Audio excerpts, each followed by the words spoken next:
اے لوگو تمہیں معلوم ہے جب رسول کریم صلی اللہ تعالیٰ علیہ وسلم نے نبوت کا اعلان فرمایا تھا تو سب سے پہلے اسلام لانے والوں میں چند لوگوں کے نام ہیں، ان میں سے پہلا ایک نام سیدنا ابو بکر صدیق کا ہے۔ حضور صلی اللہ علیہ وسلم نے خود فرمایا بہت سارے لوگوں نے اسلام قبول کیا لیکن سب نے مجھ سے کچھ نہ کچھ سوال کیا، آپ آخری رسول ہیں کیا علامت ہے، آپ سچے نبی ہیں کیا دلیل ہے، لیکن ایک بندہ ایسا ہے جس نے بغیر دلیل پوچھے ایمان لایا، وہ ابو بکر ہے، وہ ابو بکر صدیق رضی اللہ تعالیٰ عنہ ہیں۔ انہوں نے حضور صلی اللہ علیہ وسلم سے کبھی نہیں پوچھا آپ آخری رسول ہیں کیا ہے آپ کے پاس علامت، بلکہ حضور صلی اللہ علیہ وسلم نے ایک بار صرف ان سے کہا میں اللہ کا نبی ہوں، انہوں نے کہا آمنا وصدقنا یا رسول اللہ، ہم ایمان لائے اور آپ کی تصدیق کرتے ہیں اے اللہ کے رسول۔ حضرت عمر نے ان کی فضیلت میں خطبہ دیا، تمہیں معلوم ہے جب رسول کریم صلی اللہ تعالیٰ علیہ وسلم مکہ سے ہجرت کر رہے تھے تو اپنے ساتھ کس کو لیا تھا، ابو بکر صدیق رضی اللہ تعالیٰ عنہ کو لیا تھا۔ تمہیں معلوم ہے اپنی زندگی میں جب میرے آقا صلی اللہ علیہ وسلم علالت پر بستر پر تھے اس وقت اپنے مصلے پر کس کو بڑھایا تھا، ابو بکر صدیق کو بڑھایا تھا۔ حضرت عمر کہتے ہیں رسول اللہ صلی اللہ علیہ وسلم نے جس کو ہماری نمازوں کا امام پسند کیا ہے ہم اپنے دنیاوی معاملات میں اس کو کیوں نہ امام تسلیم کریں،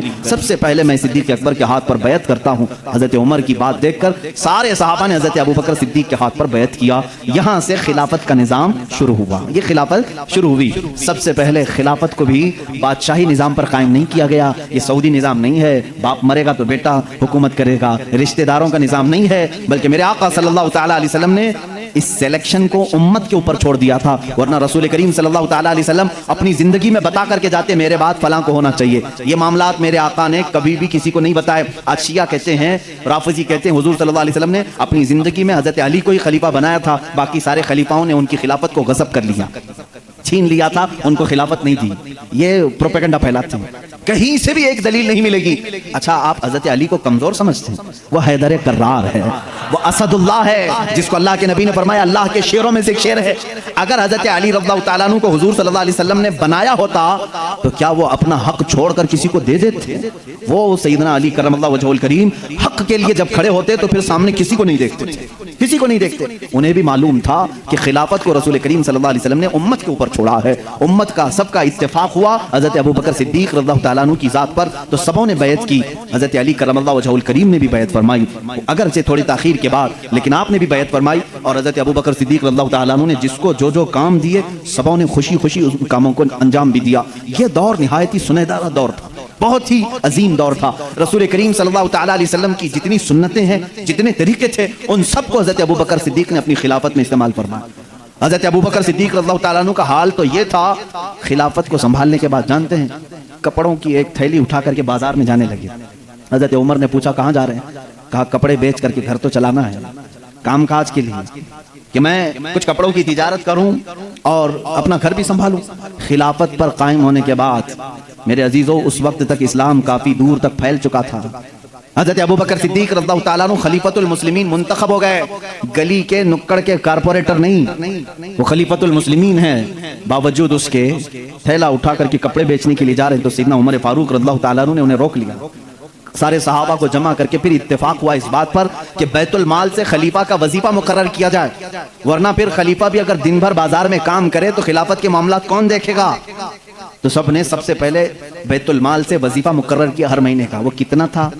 وہ چند درہم میں تھا، یہاں تک کہ بیت المال سے حضرت ابو بکر صدیق رضی اللہ تعالیٰ عنہ کو ایک اونٹنی ملی تھی، ایک پیالہ ملا تھا، ایک چادر ملی تھی، 3 چیزیں ملی تھی، اور وظیفہ جو مقرر ہوا تھا وہ اتنا تھا کہ آپ کے گھر میں چند روٹیاں بن جاتی تھی، بس اس کے علاوہ زیادہ آپ نے نہیں طلب کیا۔ ایک دن آپ کی اہلیہ محترمہ نے آپ سے کہا بھی تھا کہ خلافت کے معاملات میں سر سوکھ جاتا ہے، کبھی کچھ ٹھنڈی میٹھی غذا بھی کھا لیں۔ آپ نے کیا کہا؟ اپنی اہلیہ سے کہا میرے پاس اتنے پیسے کہاں ہیں کہ میں شہد خرید سکوں، گھی خرید سکوں۔ گھی اور شہد خریدنے کے پیسے نہیں خلیفۃ المسلمین کے پاس۔ ان کی اہلیہ نے کہا میرے پاس جمع کیے ہوئے تھوڑے پیسے ہیں، وہ لے جائیے، آپ شہد اور گھی خرید کر کے لائیے۔ کہا تمہارے پاس کہاں سے آئے؟ کہا جو آپ مہینے میں دیتے ہیں گھر کے خرچ کے لیے اس میں سے تھوڑا تھوڑا بچا کر کے میں نے رکھا ہے، عورتیں تھوڑا تھوڑا بچاتی رہتی ہیں۔ حضرت ابو بکر صدیق رضی اللہ تعالیٰ عنہ نے فرمایا لاؤ، وہ لا کر کے دی، ایک پوری کافی اس میں درہم جمع ہوئے تھے، ہر مہینے شاید تھوڑا تھوڑا تھوڑا وہ جماتی ہوں۔ حضرت ابو بکر صدیق رضی اللہ تعالیٰ عنہ وہ سارے درہم لے جا کر کے بیت المال میں جمع کرتے، اور بیت المال میں صحابہ سے کہا آج سے میرا وظیفہ اتنا کم کر دو، اس لیے کہ یہ میری ضرورت سے زیادہ آ رہا ہے۔ گھر میں میرے بچ رہا ہے، اس کا مطلب ضرورت سے زیادہ آ رہا ہے، یہ کم کر دیا جائے۔ حضرت ابو بکر کا ہی وہ معاملہ ہے، یہودیوں کے ایک 50,000 کے مجمع میں 50,000 کا مجمع ہے، اسٹیج پر کھڑے ہو کر کے ایک یہودی عالم کہہ رہا تھا مسلمانوں کا خدا غریب ہے اور مسلمانوں سے وہ قرضہ مانگتا ہے۔ قرآن کی ایک آیت کا وہ مذاق اڑا رہا تھا۔ اللہ تعالیٰ نے قرآن میں فرمایا من ذا الذی یقرض اللہ قرضا حسنا، کون ہے جو اللہ کو قرض حسن دے گا؟ یا قرض حسن سے مراد تم نیکیاں اللہ کو قرض میں دو، اللہ جنت تمہیں بدلے میں دے گا۔ لیکن وہ یہودی مذاق اڑا رہا تھا، مسلمانوں کا خدا تو دیکھو غریب ہے، مسلمانوں سے قرضہ مانگ رہا ہے۔ صدیق اکبر سے برداشت نہیں ہوا، مجمع میں تھے، منبر پر کھڑے ہو گئے اسٹیج پر، اس کا دامن پکڑا اور 2 تھپڑ رسید کر دی۔ مجمع ان کا ہے، پبلک ان کی ہے، مار توڑ ہو سکتی تھی، لیکن اس وقت بھی صدیق اکبر کا ایمان تھا 50,000 ان کے ساتھ ہے مگر قوت پروردگار میرے ساتھ ہے۔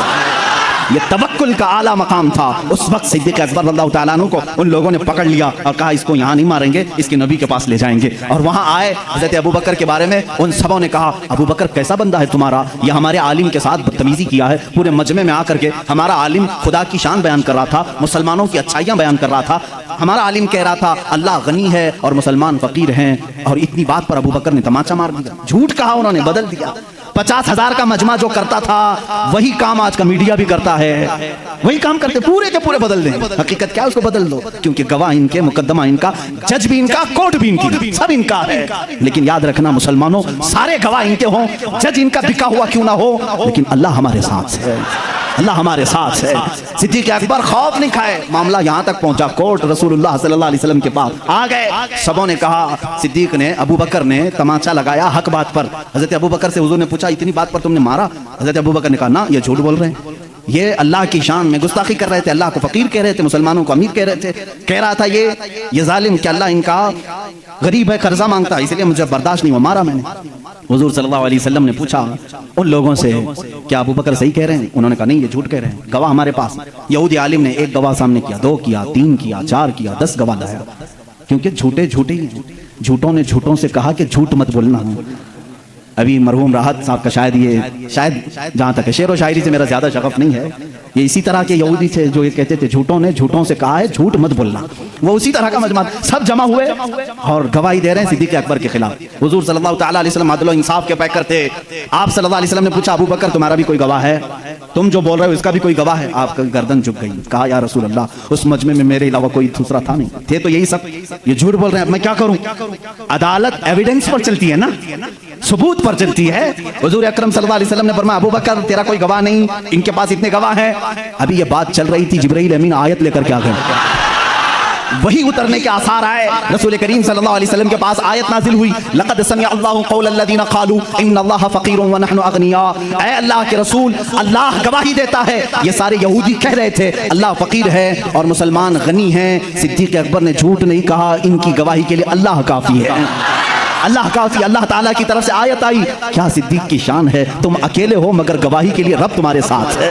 سیدنا ابو بکر صدیق رضی اللہ تعالیٰ عنہ تقریباً 2 سال اور چند ماہ آپ نے خلافت کے امور کو سنبھالا، اور آپ کی عمر مبارکہ 60 سال سے تجاوز کر چکی تھی، 63 سال کے قریب آپ کی بھی عمر مبارکہ تھی۔ ٹھنڈیوں کی وجہ سے آپ غسل فرمائے اور اسی میں بیمار ہوئے۔ جمادی الاخر کا مہینہ تھا، جمادی الاخر کی 18 تاریخ تھی، جب سیدنا ابو بکر صدیق رضی اللہ تعالیٰ عنہ اپنے چند صحابہ کو جمع کیا اور کیا وصیت کی جانتے ہیں کہ یہ میرا آخری وقت ہے، میں خلافت کو 6 صحابہ کے حوالے کر کے جا رہا ہوں جو عشرہ مبشرہ میں سے تھے، حضرت عثمان تھے، حضرت علی تھے، حضرت عمر تھے، حضرت طلحہ تھے، حضرت عبد الرحمن بن عوف تھے، یہ صحابہ سعد رضی اللہ تعالیٰ عنہ تھے، یہ صحابہ کے حوالے کر کے جاتے ہیں، یہ آپس میں جس کو خلیفہ بنائے اے مسلمانوں تم اس کو خلیفہ مان لینا۔ لیکن خلافت کے معاملات کیسے چل رہے ہیں وہ میں آپ کو ڈیٹیل میں لے جا رہا ہوں۔ یہ 18 جمادی الاخر کی تاریخ تھی جب حضرت ابو بکر صدیق رضی اللہ تعالیٰ عنہ اپنے گھر والوں کے ساتھ بیٹھے، آخری وصیت یہ کرتے ہیں میرا انتقال ہو جائے، مجھے غسل دیا جائے، کفن دیا جائے، تو دفن کرنے سے پہلے میرے جنازے کو رسول کریم صلی اللہ علیہ وسلم کے حجرے کے سامنے لا کر رکھنا۔